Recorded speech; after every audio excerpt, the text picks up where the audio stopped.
നമസ്കാരം. ജീവിതത്തിലെ ഓരോ അനുഭവങ്ങളാണ് മനുഷ്യനെ ഓരോ യാത്രക്കും പ്രേരിപ്പിക്കുന്നത്. യാത്ര ലൈഫിലുണ്ടാക്കണ മാറ്റങ്ങളുണ്ട്. അത് അനുഭവിച്ചറിഞ്ഞാലേ അത് മനസ്സിലാവുള്ളൂ. എരുമേലിയിൽ വാവൂർസ്വാമിയെ തൊഴുത് കാനനപാതയിലൂടെ നടന്ന് പമ്പയിലെത്തുന്ന ആ യാത്രയായിരുന്നു എൻ്റെ അനുഭവം. അത് നിങ്ങളിലേക്ക് ഞാൻ എൻ്റെ കണ്ണിലൂടെ, എൻ്റെ ക്യാമറയിലൂടെ നിങ്ങളെ കാണിച്ചു തരാൻ വേണ്ടിയിട്ട് ഞാനെടുത്ത വിഷ്വലുകളും അതിലൂടെയുള്ള കുറേ കാര്യങ്ങളുമാണ് ഇനി നിങ്ങൾ കാണാൻ പോകുന്നത്. സ്വാമിനെ കുറിച്ച് പറയുകയാണെങ്കിൽ അയ്യപ്പൻ്റെ ഒരു അംഗരക്ഷകനും ഉറ്റമിത്രവുമായിരുന്നു വാവൂർസ്വാമി. ഒരു മുസ്ലിം യോദ്ധാവും കൂടിയായിരുന്നു. ഇദ്ദേഹത്തിൻ്റെ നടയിൽ വന്ന് തൊഴുത് നേർച്ചയിട്ട് പുള്ളിനൊന്ന് വലം വെച്ച് പുള്ളിനോടൊരു ശരണവും വിളിച്ച ശേഷം മാത്രമാണ് ഏതൊരു സ്വാമിയും ശബരിമലക്ക് പോയിക്കൊണ്ടിരിക്കുന്നത്. അത് ജീവിതത്തിൽ ഈ ഭൂമിയിൽ എത്ര കാലം ശബരിമല ഉണ്ടെങ്കിലും അത്ര കാലം അത് തുടർന്ന് തന്നെ പോകും. അതാണ് അവരുടെ ആ സുഹൃത്ത് ബന്ധത്തിൻ്റെ ഒരു അളവെന്ന് പറയണത്. ഏതാണ്ട് 6 മണിയായി രാവിലെ. ഞാൻ വാവൂർസ്വാമിനെ തൊഴുത് ഇറങ്ങി കാനനപാതയിലോട്ട് നടന്ന് തുടങ്ങുന്ന ആ ഒരു സമയം, രാവിലത്തെ സമയമായിരുന്നു. എൻ്റെ ജീവിതത്തിൽ ഞാൻ കുറേ യാത്രകൾ ചെയ്തിട്ടുണ്ടെങ്കിലും ആ ഒരു യാത്രയുണ്ട്. നമ്മൾ കാനനപാത എന്ന് പറയുന്നത് ചുറ്റും കാടാണ്. അതിൻ്റെ നടുക്ക് ശരിക്കും ഒരു പാത്ത് വേ, ഒരു വഴി, ഒരു നടന്നു പോകാനുള്ളൊരു വഴി, സ്വാമികൾക്ക് നടന്നു പോകാനായിട്ടുള്ളൊരു വഴി പമ്പ വരെ. അത് സ്വാമിമാർ തന്നെ നടന്ന് പോയി അതവിടെ വന്നതാണ് ആ വഴി. അതിലൂടെയുള്ള നടത്തം, സ്വാമിമാരുടെ ശരണം വിളി, രാവിലെ ആയതുകൊണ്ട് ആ ഒരു സൂര്യൻ ഉദിച്ചിരിക്കുന്ന ഒരു സമയമുണ്ട്. അതൊരു വല്ലാത്തൊരു അനുഭവമാണ്. അത് നമ്മളുടെ മനസ്സിന്, നമ്മൾ എത്ര കിലോമീറ്ററുകൾ നടന്നാലും നമുക്കൊരു ശരീരത്തിന് തളർച്ചയില്ലാത്തൊരു നടത്തമായിട്ട് മാറ്റാനായിട്ട് അത് സഹായിക്കും. പോകുന്ന റൂട്ടിൽ കുറേ അധികം കാഴ്ചകളുണ്ട്. അതിൽ ഇടയിലിടയിൽ നമുക്ക് കുളിക്കാനുള്ള കുളങ്ങളുണ്ട്. അതിലുപരി കുറേ അമ്പലങ്ങളുണ്ട്, ഇടത്താവളങ്ങളുണ്ട്, കാണാൻ കാഴ്ചകൾ. ശരിക്കും അതൊരു മസ്റ്റ് വിസിറ്റ് എന്നൊക്കെ വേണമെങ്കിൽ പറയാം ജീവിതത്തിൽ. ആ ഒരു നടത്തം ശരീരത്തിന് ഉണ്ടാകുന്ന മാറ്റങ്ങളും വലുതാണ്. അത് നമ്മൾ ശരിക്കും ക്ഷീണിച്ചെന്ന് എല്ലാവർക്കും ഒരു തോന്നൽ വന്ന സമയത്ത് ചിലപ്പോൾ നമുക്ക് കാമായിട്ടും സുഖമായിട്ടും ഇരിക്കാനായിട്ടുള്ള ഇടത്താവളങ്ങളുണ്ട്. കൂടാതെ കുറേ മരങ്ങളുണ്ട്. നട്ടുച്ച സമയത്തും ആ കാനനപാതയിലൂടെ നടക്കുമ്പോൾ എന്താ പറയുക, ഒരു ഉച്ച സമയം ആയിരിക്കും ഫീൽ ചെയ്യൂല. പിന്നെ ഈ പറഞ്ഞ കാനനപാതയിലൂടെ സീസൺ സമയങ്ങളിൽ ഞാൻ പോയത് മകരജ്യോതി കാണാനും തങ്കയങ്കി കാണാനും കൂടി വേണ്ടിയിട്ടാണ് ഞാൻ പോയത്. ഞാൻ പോയ സമയത്ത് എനിക്ക് കാണാൻ പറ്റിയ കുറേ മിറാക്കിളുണ്ട്, കുറേ മിറാക്കിൾസ് ഉണ്ടായിരുന്നു. അതായത് നേരെ പറയാം, നമുക്ക് 2 കാലും 2 കൈയും ശരീരം അടിപൊളിയായിട്ടും തന്നിട്ടും നമുക്ക് അണപ്പും ഒരു ബുദ്ധിമുട്ടുകളും വരും. ഒരു കാലിൽ നടന്നു പോകുന്ന എന്തോരം ആൾക്കാരുണ്ടെന്നറിയോ.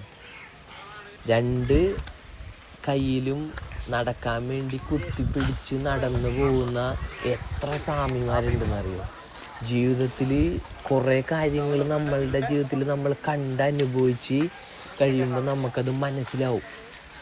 കാടാണ് ശരിക്കും, ഒരു കൂരാക്കൂരി ഇരുട്ടുള്ളൊരു കാടുകളെത്തും പല സമയത്തും. ഒറ്റക്ക് പോകുന്ന അമ്മമാരുണ്ട്, കുട്ടികളെയും കൊണ്ട് പോകുന്ന അച്ഛന്മാർ, ഫാമിലി ആയിട്ട് പോകുന്ന അച്ഛൻ, അമ്മ, അനിയത്തി, അനിയൻ, അങ്ങനെ കുറേ പേരുണ്ട്. ശരിക്കും എരുമേലിയിൽ നിന്ന് പമ്പ വരെ എത്തണമെങ്കിൽ ഒരു 1.5 ദിവസം എടുക്കും. അതായത് ഞാൻ 7 മണിക്ക്, അതായത് നമ്മുടെ മകരവിളക്കിൻ്റെ തലേ ദിവസം 13-ാം തീയതി രാവിലെ എരുമേലിയിൽ നിന്ന് പുറപ്പെട്ടിട്ട് 14-ാം തീയതി മകരവിളക്കിൻ്റെ അന്ന് ഉച്ചയായപ്പോഴാണ് ഞാൻ പമ്പയിലെത്തിയത്. അത്രയും നടക്കാനുണ്ട്, അത്രയും കിലോമീറ്റർ നടക്കാനുണ്ട്. കാട്ടിലൂടെയാണ്, അയ്യപ്പന്മാരുണ്ടാവും, ശരണം വിളിയുണ്ട്. ഈ പോണ രാത്രി ഒരു രാത്രി ഉറങ്ങേണ്ട ഒരു രാത്രിയുണ്ട്. അത് നമ്മൾ കാട്ടിലാണ് ഉറങ്ങണത്. ഉറങ്ങാൻ വേണ്ടി പല സ്ഥലത്തും വിരിവെപ്പുകളുണ്ട്. കരിമല, അങ്ങനെ ഓരോ മലകൾ നമുക്ക് കയറി കഴിയുമ്പോൾ അവിടെ ഓരോ സ്ഥലത്തും ചെറിയ അമ്പലങ്ങൾ, പോലീസുകാരുടെ പോസ്റ്റുകൾ, ഇവിടെയൊക്കെ നമുക്ക് വിരി വെക്കാനുള്ള സൗകര്യങ്ങളുണ്ട്. കാശൊന്നും കൊടുക്കണമെന്നില്ല. ചിലപ്പോൾ എന്തെങ്കിലും ചോദിച്ചാൽ നമ്മൾ എന്തെങ്കിലും അഡ്ജസ്റ്റ് ചെയ്ത് കൊടുത്താലായി എന്നുള്ള സന്തോഷമാണ് അവരിക്കും.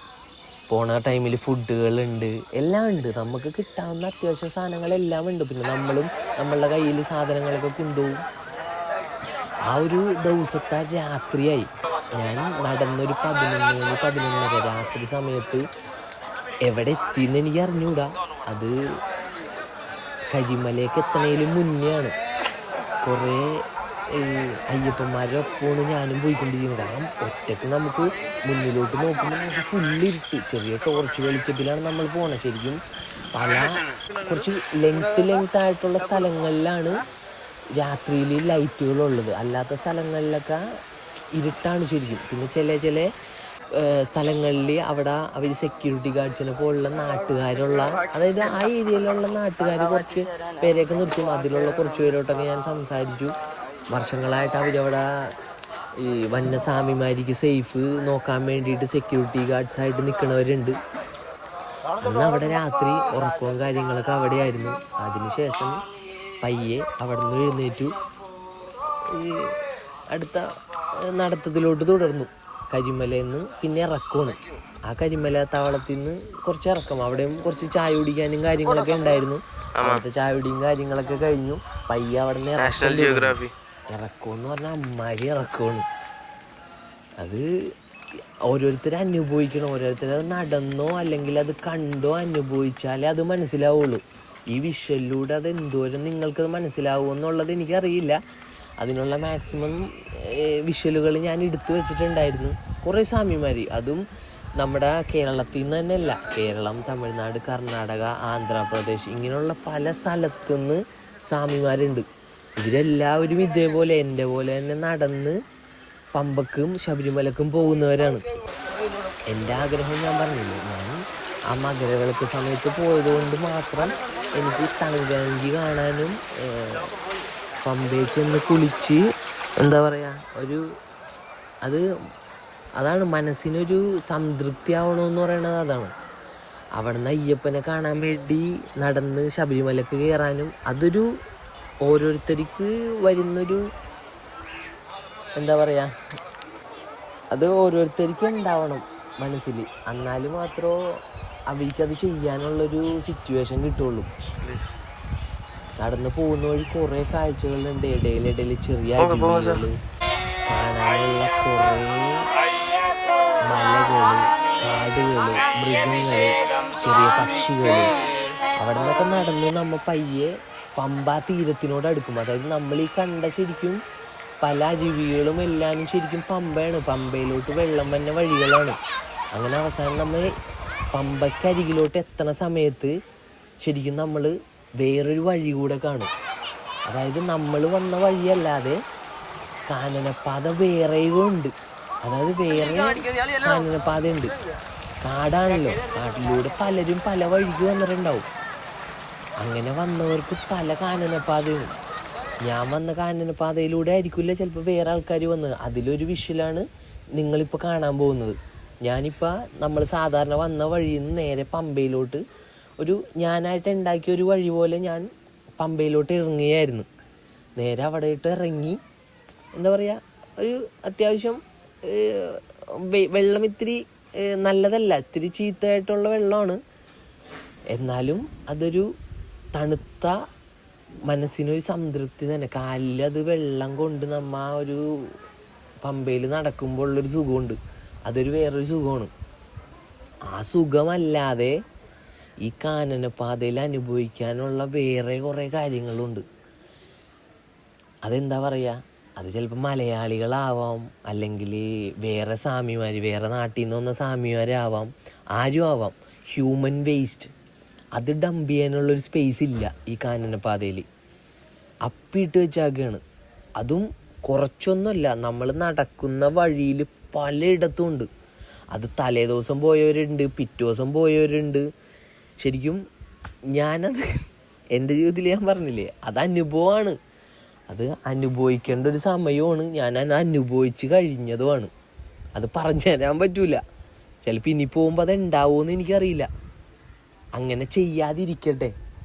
ഹ്യൂമൻ വേസ്റ്റുകൾ കാനനപാതയിൽ എങ്ങും ആരും ചെയ്യാതിരിക്കട്ടെ.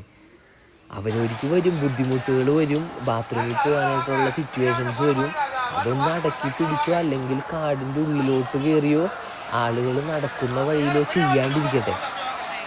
നേരെ പമ്പയിൻ്റെ അരിയത്തോട്ട് ചെന്ന് ഒരു സ്പേസ് കണ്ടെത്തി കുറച്ച് നേരം വിശ്രമിച്ചതിന് ശേഷം ഒന്ന് ചാടി പെട്ടെന്ന് എണീറ്റൊരു ഒച്ച കേട്ടപ്പോൾ കുറേ കുരങ്ങന്മാർ അവരവിടെ കളിച്ചുകൊണ്ടിരിക്കുകയാണ്. പക്ഷെ അവർ കളിക്കണത് പ്ലാസ്റ്റിക് കൊണ്ടാണ്.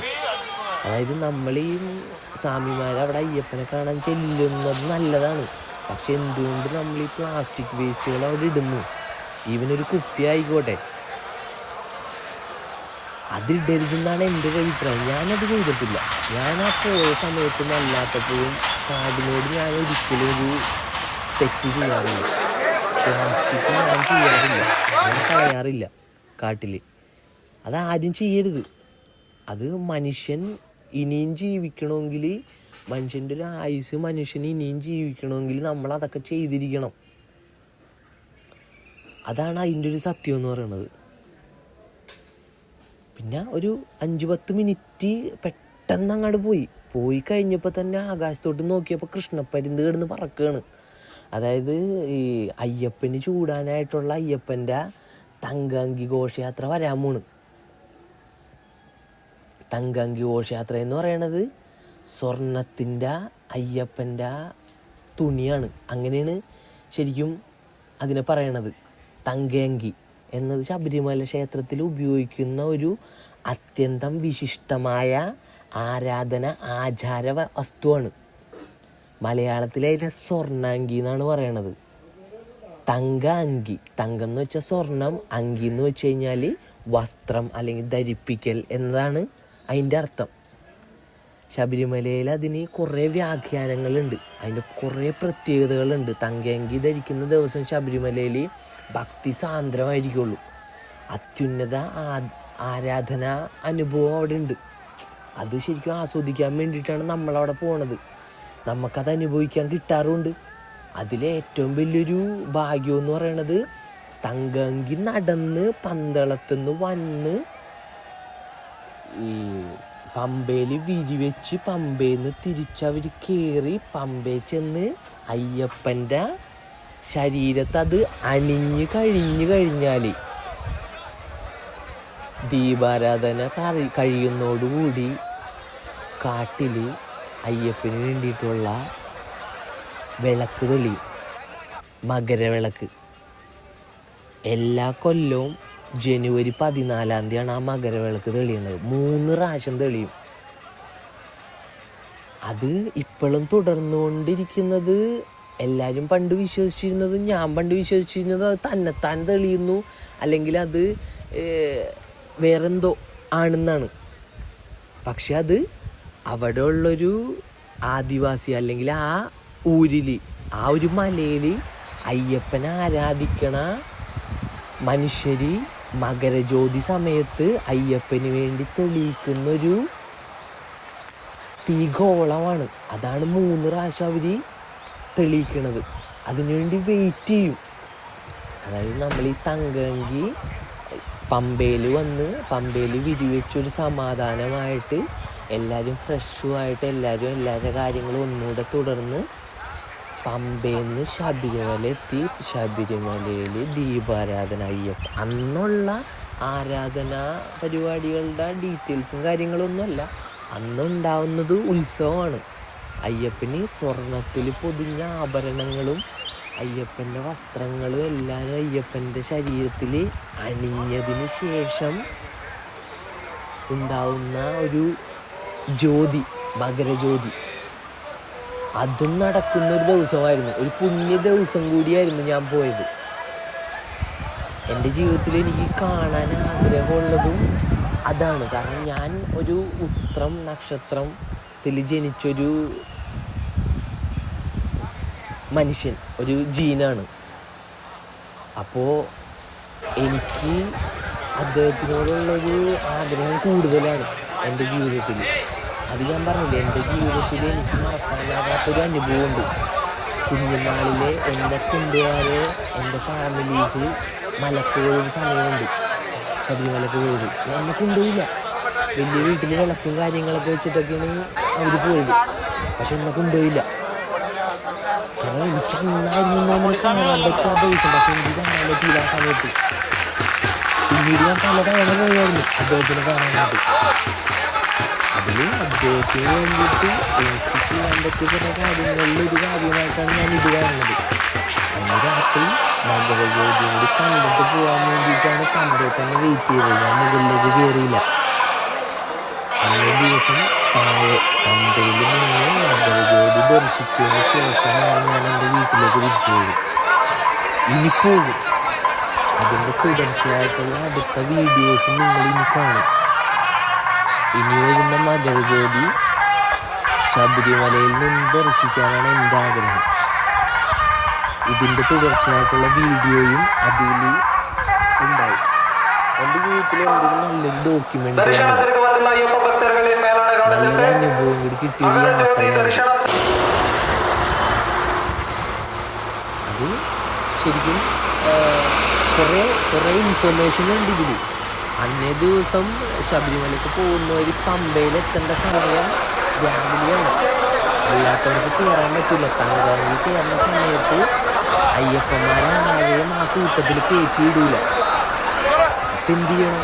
ഒന്നില്ലെങ്കിൽ രാവിലെയോ 10 മിനിറ്റ് മുന്നേയായിട്ട് നമ്മൾ കയറിയിരിക്കണം. അതാണ് സത്യം. അങ്ങനെ മകരജ്യോതിയും കഴിഞ്ഞു. നേരെ KSRTC സ്റ്റാൻഡിലേക്ക് പോയി. അവിടെ നിന്ന് എറണാകുളം ബസ് പിടിച്ച് നാട്ടിലേക്ക് പോയി. അടുത്ത മകരജ്യോതിക്ക് വരും, കാണും എന്ന് പറഞ്ഞിട്ട് തന്നെയാണ് ഞാൻ അവിടെ നിന്ന് പിരിഞ്ഞത്.